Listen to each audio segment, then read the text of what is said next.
Alors un petit point historique d'abord, les premiers jurys populaires sont apparus au Moyen-Âge.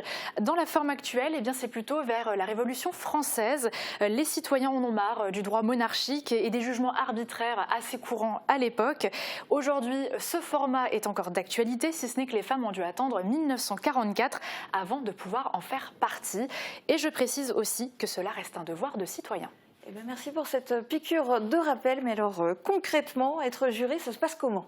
Alors difficile pour moi de vous donner mon propre avis puisque je n'ai jamais été jurée, mais j'en ai rencontré un qui, sous couvert d'anonymat, a bien voulu donner son ressenti. Un jour, il a reçu un courrier dans sa boîte aux lettres qui l'a prévenu de ce nouveau rôle.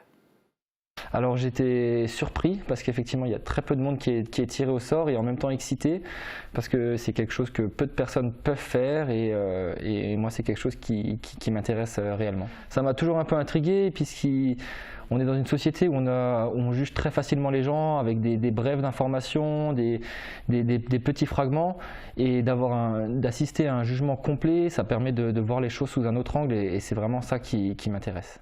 Alors il dit que très peu de personnes sont appelées à être jurées. Concrètement, on le devient comment?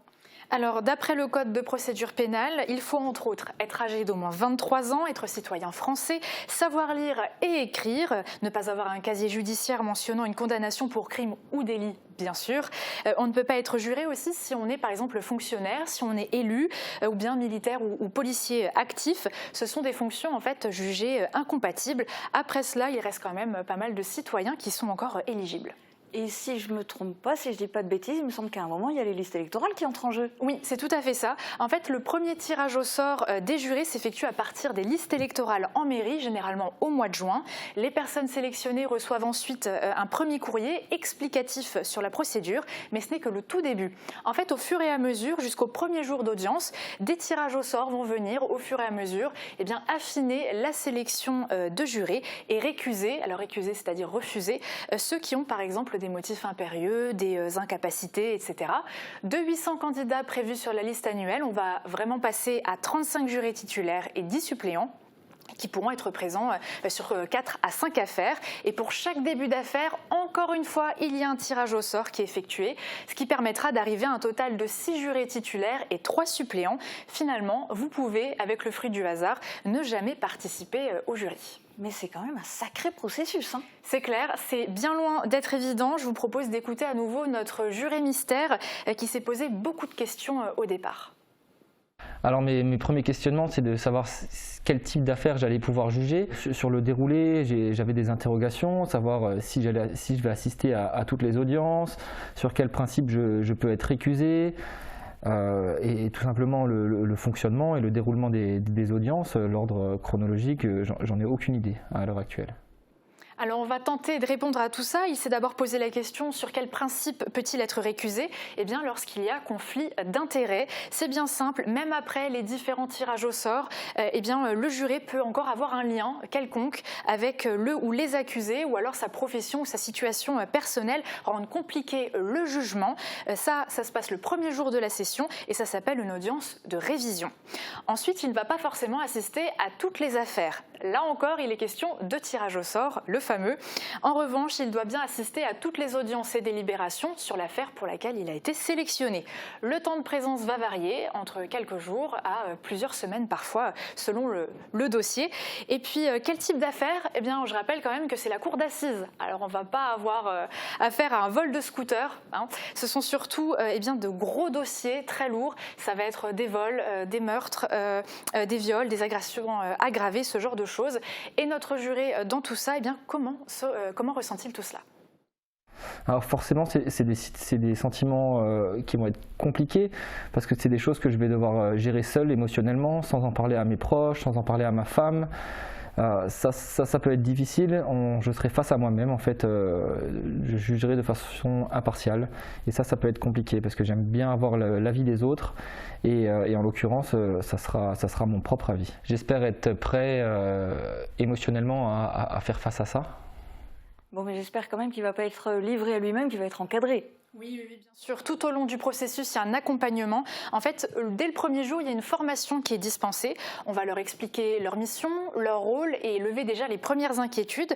Ils peuvent ensuite échanger avec le président de la cour d'assises, avec les avocats du barreau, mais également l'administration pénitentiaire, ce qui permettra de comprendre un petit peu les peines applicables. Ça enlève déjà les premiers stress, les premières inquiétudes, et puis on répond aux dernières questions.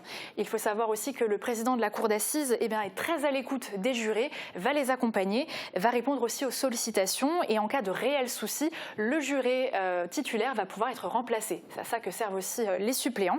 Pour certains procès dits sensibles, avec par exemple des actes de barbarie ou de torture, malheureusement il en existe encore aujourd'hui en 2022, eh bien une cellule psychologique peut être mise en place. Ouais, ce n'est quand même pas à prendre à la légère. Hein. Pas du tout.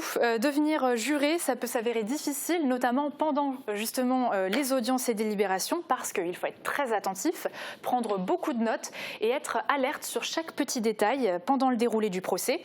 Attention, il ne faut pas montrer de réaction, une attitude ou un propos qui pourrait trahir votre pensée envers les différentes parties, parce que là, vous sortez direct, hein, si je peux dire ça comme ça. Et surtout, avant, pendant et après les audiences et délibérations, le juré a interdiction d'en parler, même à sa famille.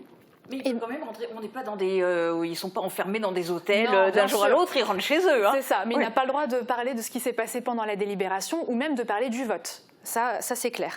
Et bien sûr, je le rappelle, même si ça paraît évident, rien sur les réseaux sociaux. C'est un devoir citoyen, moral aussi, personnellement.